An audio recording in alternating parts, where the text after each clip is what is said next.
From every member of the Muslim nation, there will be 999 individuals from among Yajuj and Majuj, Gog and Magog.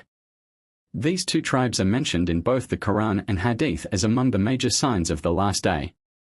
Their story is one of overwhelming corruption, chaos, and destruction on earth. Yajuj and Majuj are not mythical or supernatural entities, they are real, human tribes known for their violent and destructive tendencies. The Arabic roots of their names reflect this meaning. Ujuj signifies dryness, roughness, and aggressive movement, indicating their fierce nature and the speed at which they will surge when released. Once unleashed, they will emerge rapidly and fiercely, overpowering everything in their path. These two tribes have existed since ancient times and were known even during the era of Moses. Their corruption became so rampant that they troubled a righteous and powerful king known as qarnayn, who was a devout worshipper of Allah and a just ruler. He is mentioned in Surah Al-Kahf as a man who traveled extensively to uphold justice and eliminate oppression throughout the lands he ruled. During one of his journeys, qarnayn encountered a remote and primitive nation with whom communication was difficult. These people complained that they were being terrorized by Yajuj and Majuj, who used to descend upon them through a mountain pass, wreaking havoc, spilling blood, and committing atrocities. They pleaded for help, offering qarnayn payment in exchange for building a protective barrier. qarnayn declined the offer of wealth, saying that what Allah had granted him was far superior. Instead, he requested their assistance. With their physical labor and his leadership, he constructed a colossal barrier between two mountains using blocks of iron and molten copper. This wall was so strong that the Quran states Yajuj and Majuj could neither scale it nor tunnel beneath it. After completing the wall, qarnayn declared that this was a mercy from Allah, but he warned that when Allah's promise comes to pass, referring to the last day, this barrier would collapse and Yajuj and Majuj would be released once more to bring chaos upon the earth. The Prophet Muhammad expanded upon this in authentic hadith. He described Yajuj and Majuj as vast in number and terrifying in their destruction. In one hadith, the Prophet awoke startled and said, "Woe to the Arabs from an evil that is drawing near."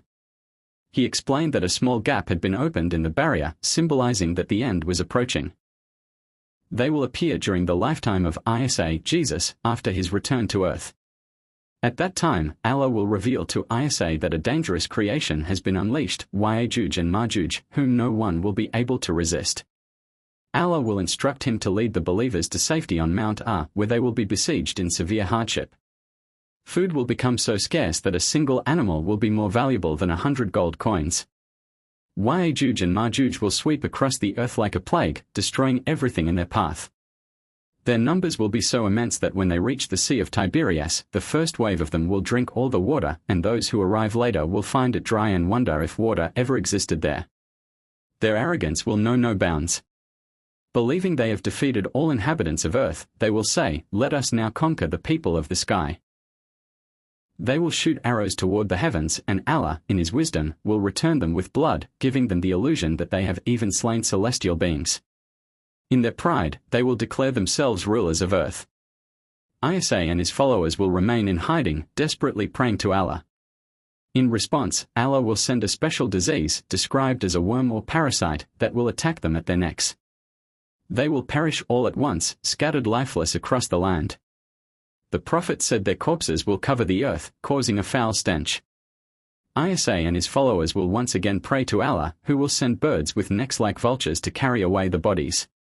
These birds will dispose of them where Allah wills. Then, Allah will send rain to cleanse the earth, restoring it to purity and fertility.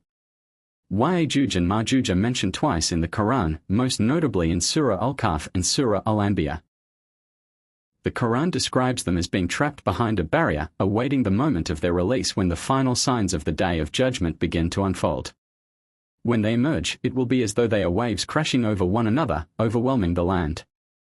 The Prophet also warned of their immense population. He said, "From every one person who enters paradise, 999 will be from Yajuj and Majuj." This deeply alarmed the companions, but the Prophet clarified that this referred to their vast numbers, not to the fate of the Muslim nation. It is believed they live in a remote, mountainous region, perhaps in the far northern parts of the earth, in an area hidden from modern civilization. They are primitive in knowledge and technology, unaware of the developments of the modern world.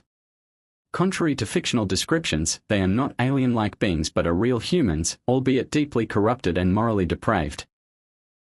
Their emergence will mark one of the final events before the Day of Judgment. Their appearance, devastation, and eventual eradication by divine intervention are among the last signs before the end.